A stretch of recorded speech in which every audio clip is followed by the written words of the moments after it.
Okay, thank you for being here this morning. And let me say something first about this lesson today.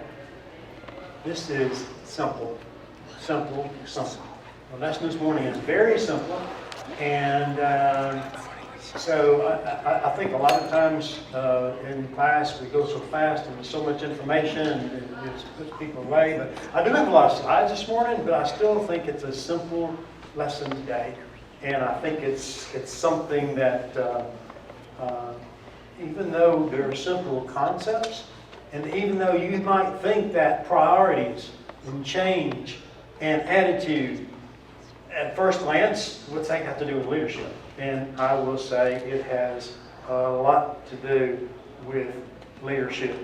So I hope what I say is beneficial to you this morning and we can take and learn from it. I meant to mention this last Sunday and I didn't. I'll try to mention it maybe again next Sunday. There are 3 white notebooks back on that table, and I have all of the handouts, not the PowerPoints from the lesson, all the handouts from all the lessons in one book, even the handouts that already come. And if you would like one of those, then tell me and I will get you a copy. I've just put those back there just for you to look at and peruse and to see if, hey, if this is something I want. If you want one, just tell me and I will get one for you.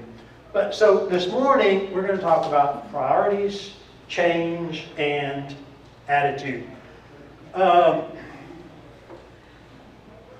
And we're going to stop at the end of some of these and just discuss priorities and let you have some input on priorities, change, and attitude at appropriate places. But first of all, define for me priority.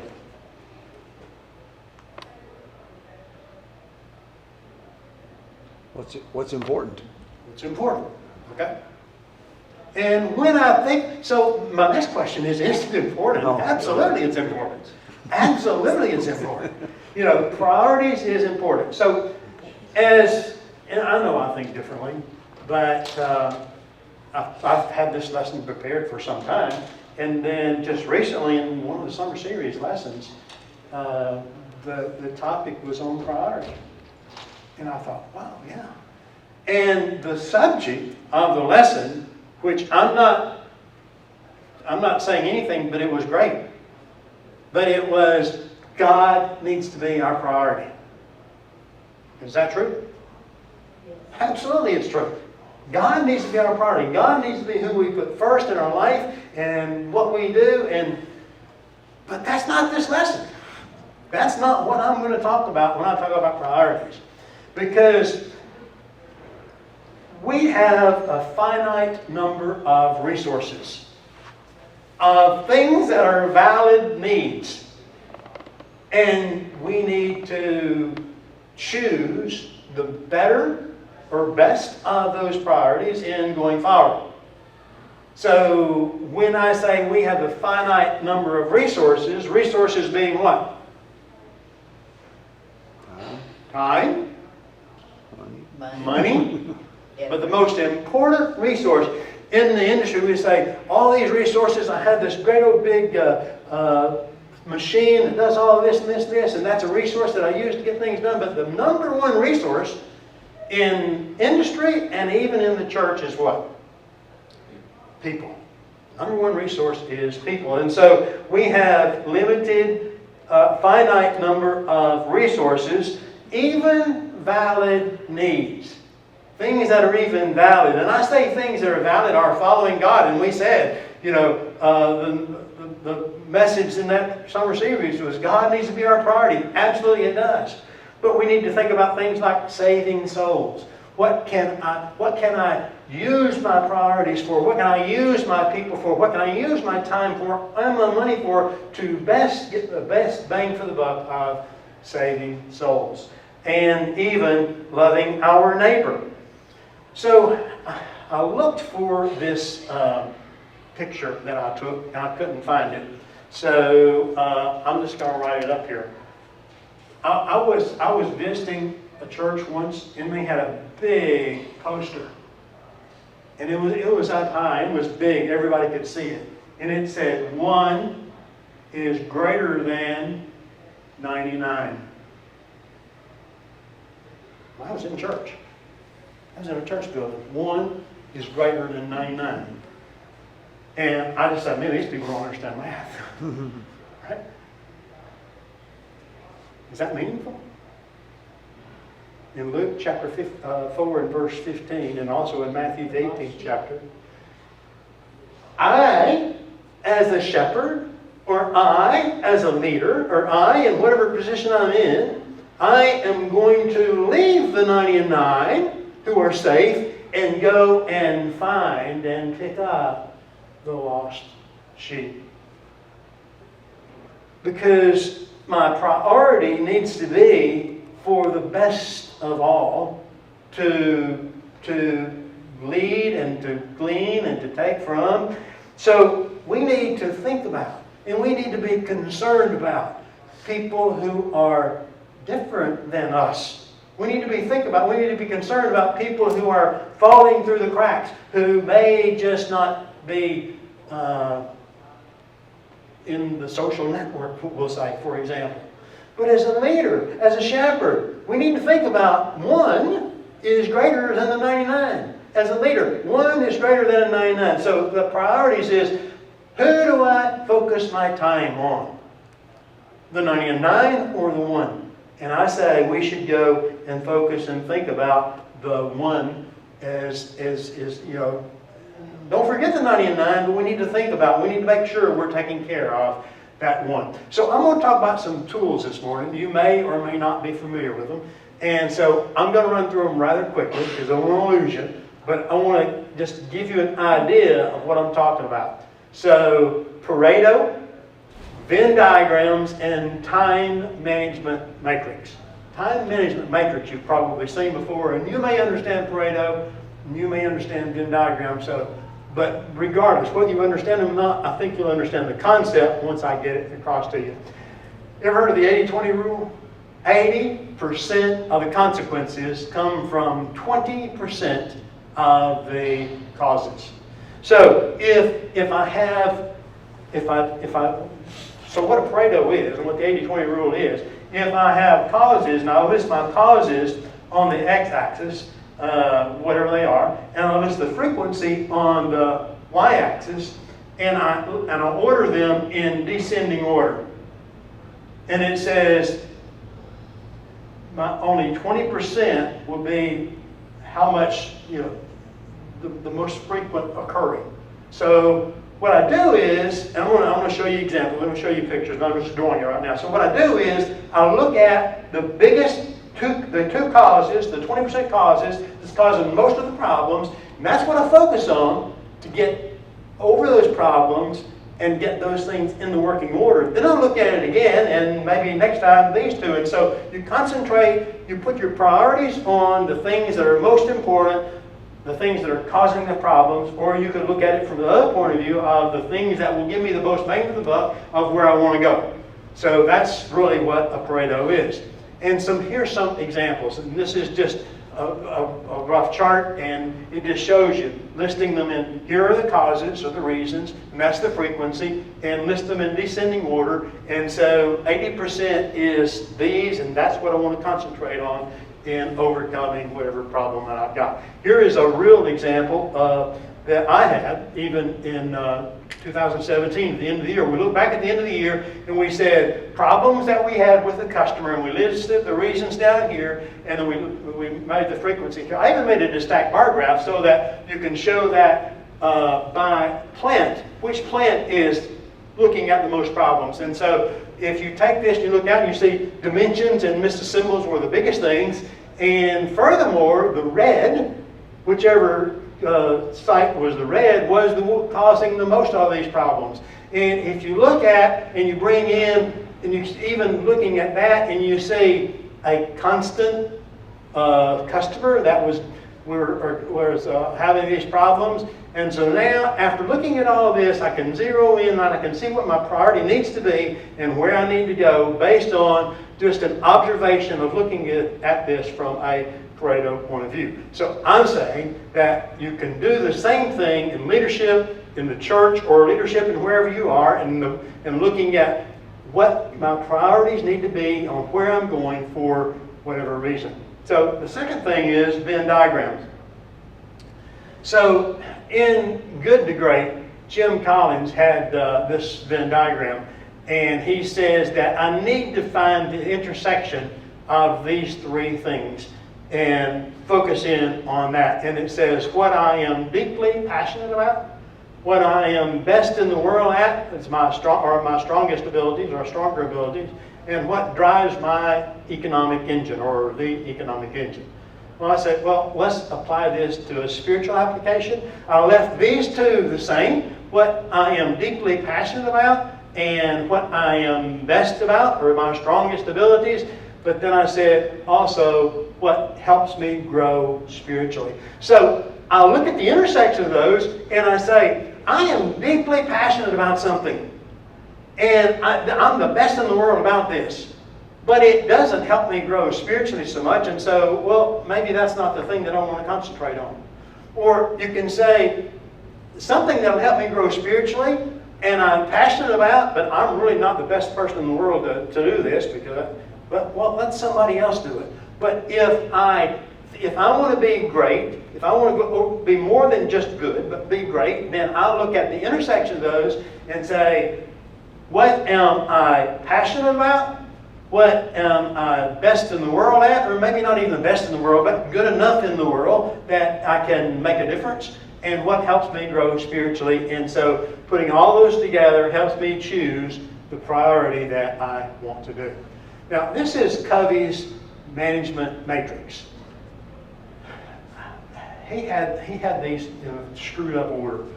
I mean, at least in my way of thinking. In my way of thinking, if you say importance going this way and urgency going this way, then this is the order they'll put them, because this is important and urgent. He had that over there, and at first I put this sign backwards, and I go, that's just totally wrong. So I reordered them to make sense, okay? So, if something is urgent and important, that should be my number one focus for today. For today. Why? For today. For what I'm taking care of right now. I have to put out the fires. I have to take care of things that are important for me right now. My long-term goal, and what I really want to look at, if there are no fires that's occurring today, is number two. I want to focus on the things that are important. Hopefully there are no urgent things going on, and I can focus on that long-term planning, looking for the future, looking for where I'm going. But if it's urgent and not important, those are the things I want to avoid. And you think of various things. People, I want this, I want that. It's really not important. I don't really have time to mess with that right now. But if it's not important and it's not urgent, then I want to limit that. He says. Now, limiting means minimize. Getting the escape and just having a wasted day, just get away and just let the world go by. Do I need to do that sometimes? Yeah, I really do sometimes. So he says that's where you need to limit it. You can do that occasionally, but that really shouldn't be how you choose priorities and where you work toward in priorities. So this is Covey's management matrix. Another thing that I just want to mention to you, because I never heard of a quality alert until I went into the automotive world, but in the automotive world, the automotive customers always wanted you to have quality alerts. I've got this problem in the field, and so you need to take care of it. And so put a quality alert out. And so what a quality alert out is you put out on the line to these people on the line, says, this is important today, we're having a problem with this, look at this and make sure everything's okay today. So far, so good. But then they keep piling up, and they're piling up, and they're piling up. And so how many things can an employee think about and look at today to make sure that I'm okay? 1, 2, 3, probably, but not 79. Okay, I just pulled that number out of there. But my point is there's some limit to the things that you can put as priority in this top level.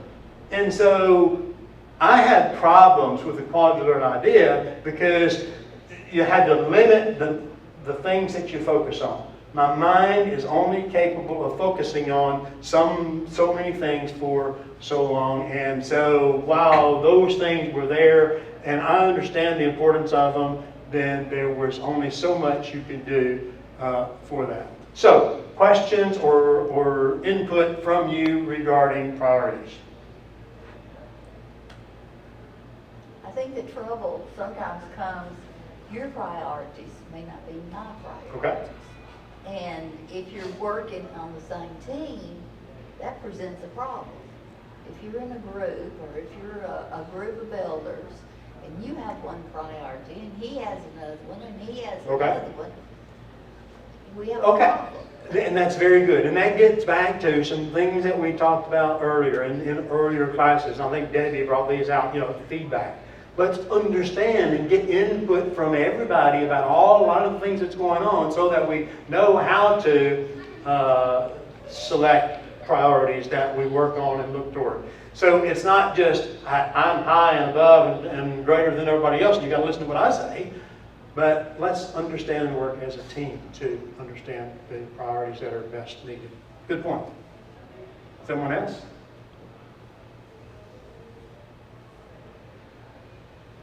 Okay. Let's talk about change.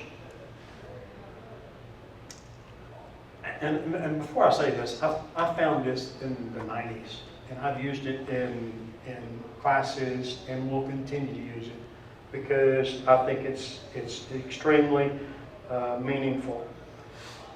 Companies don't have to change, do they? All they have to do is order efficient services or product, charge the same rates as yesterday, use the same equipment, please the same customers, and everything will fall into place. Right? Well, if you believe that and act accordingly, you and your company will be moving to the local museum. Any company or any business or any industry that counts on surviving must change constantly. Just staying alive requires some change. And this is from last week where we talked about growth and incremental growth. So changing slowly over time is important, but then sometimes a sudden change is necessary. And so that's something that we talked about last week. So if we look at these comics, they're cute. The caterpillar looks at the butterfly and says, "But I don't want to change." Or as the ship is falling off a cliff, change captains, why should I want to do that? Well, change is something that we need, and change is something that we have to have, and change is something that really makes us better. But we don't want to change just for change's sake. You say, change. Oh, okay, change, that's a good word, so let's change. Well, maybe not. We don't want to change just so we say we've changed, but we need to have a reason for the change and a direction in the change. I mentioned this a couple of weeks ago. Always challenge the system, but never deviate from the process. Or never work outside of the process. This only works if the management is open-minded, listens for opportunities for improvement, and implements them as justified. So the next few slides, I mentioned to you earlier about leadership in the kingdom.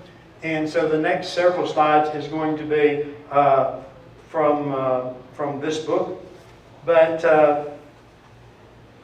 Fair quotes Tom Peters in Thriving on Chaos.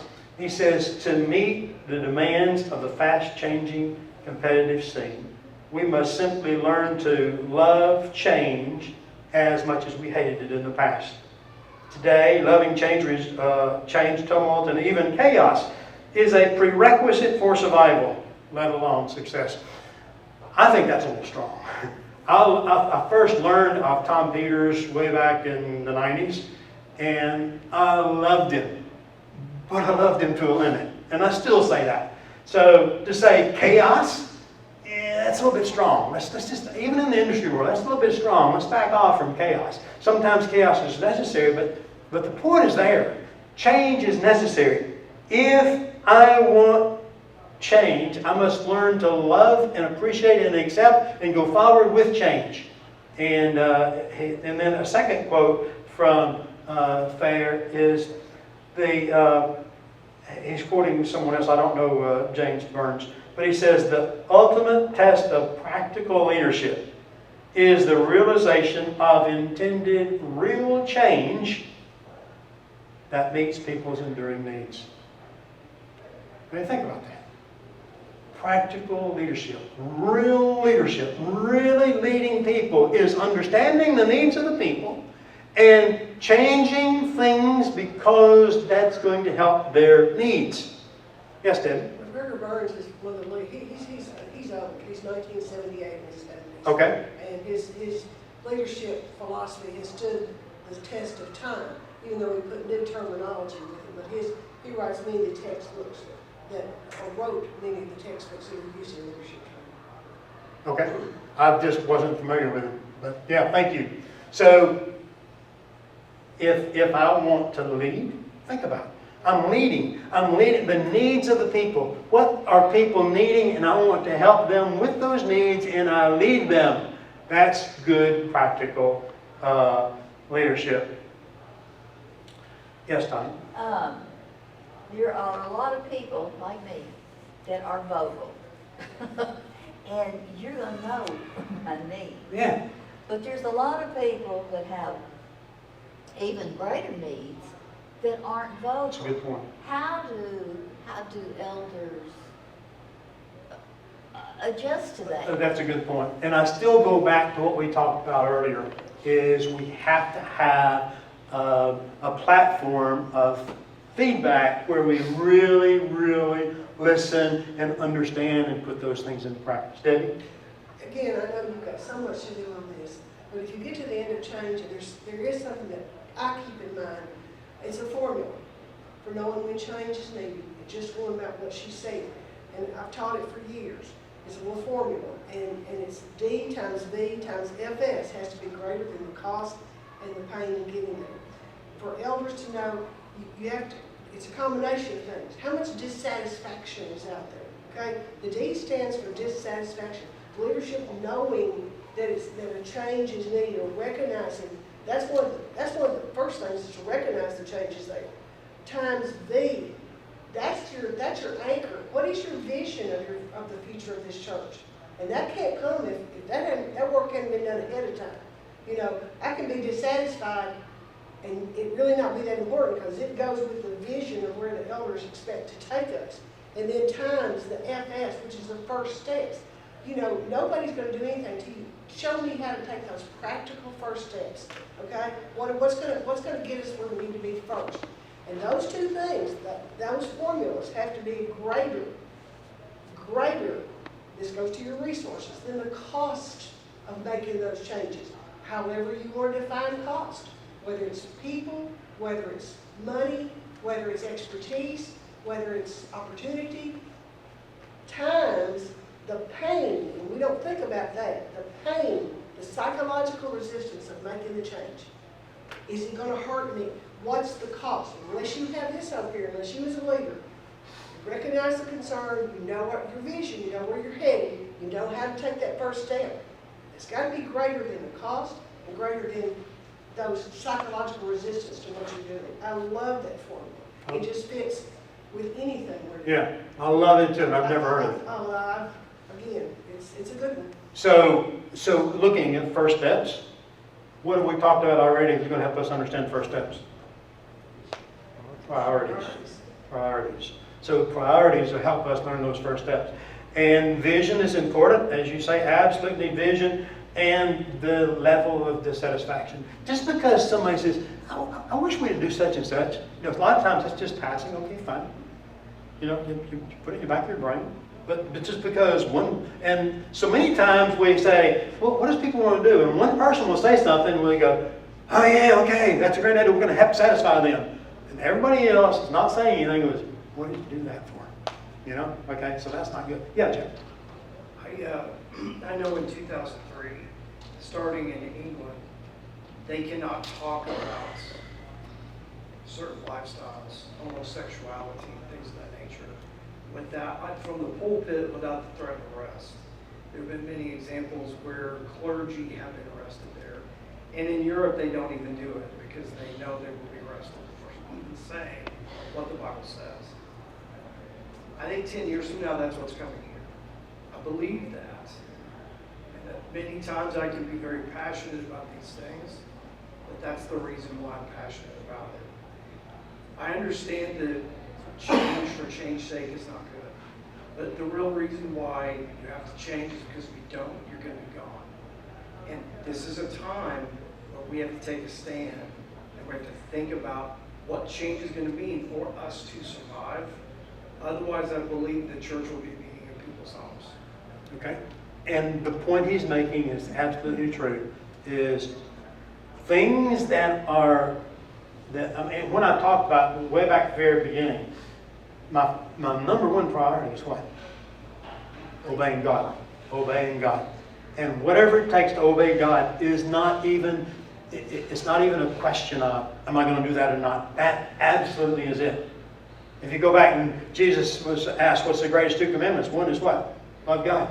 The second is love your neighbor. And so the second thing is as well, love God, okay, but we also working with relationships and building relationships and loving my neighbor with the ultimate goal of saving souls. And so those things are non-negotiable, that we have to make changes if changes are required to meet those needs. So that's a very good point.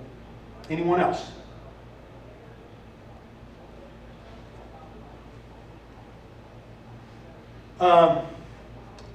While this is also fair, while tradition resists call to change, such sensitivity to change will inevitably result in zero or negative growth. And when we talk about tradition, this conservative mindset of, and I think we should be, I'm all for conservatism, but so many times, what we will talk about when we talk about being conservative is just be so far out that we don't want to change anything lest we not go in the wrong direction. Well, Joshua was told in Joshua the first chapter, don't go to the left and don't go to the right, but go right down the middle and make sure you're balanced. And so we need that. And as opposed to just always having this mindset of, it's always been that way, that's the tradition, I want to make sure I continue to live by that no matter what. And so those are some bad things that we don't want to be a part of. It's more than just checking the box. It's more than just checking the box. Changing, growing, progressing, those are all important. So we've already talked, but maybe you have something else to say about it.